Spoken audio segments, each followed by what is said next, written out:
அல்லாஹ்வுடைய நினைவிலேயே உயர்ந்த நினைவு தொழுகையா இருக்கும்போது அதை மறந்துட்டதுக்கு அப்புறம் அதை விட்டதுக்கு அப்புறம் அல்லாஹ் என் கூட யா அல்லாஹ் எனக்கு உதவி செய்ய அல்லாஹ் எனக்கு கஷ்டமா இருக்கே அல்லாஹ் சிரமமா இருக்கே அல்லாஹ் இருளா இருக்கே அல்லான்னு சொல்லி கோடி முறை அல்லாஹ் அழைத்தாலும் அல்லாஹ்ட்ட இருந்து பதில் வராது.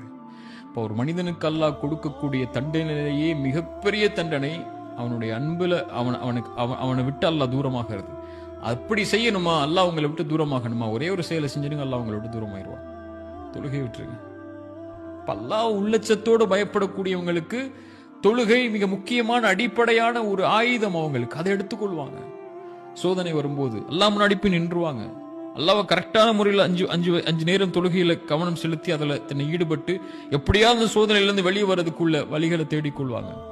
அல்லாஹ்வை மறுக்கக்கூடியவங்க தான் அல்லது அல்லாஹ்வை மறக்கக்கூடியவங்க தான் பாவங்கள்ல போய் தன்னுடைய வாழ்க்கையில் இருக்கக்கூடிய சோகங்களுக்கோ பிரச்சனைகளுக்கோ வழி தேடி அதையும் தங்களுடைய வாழ்வில் இருளுக்கு உள்ளாக்கி கொள்வாங்க.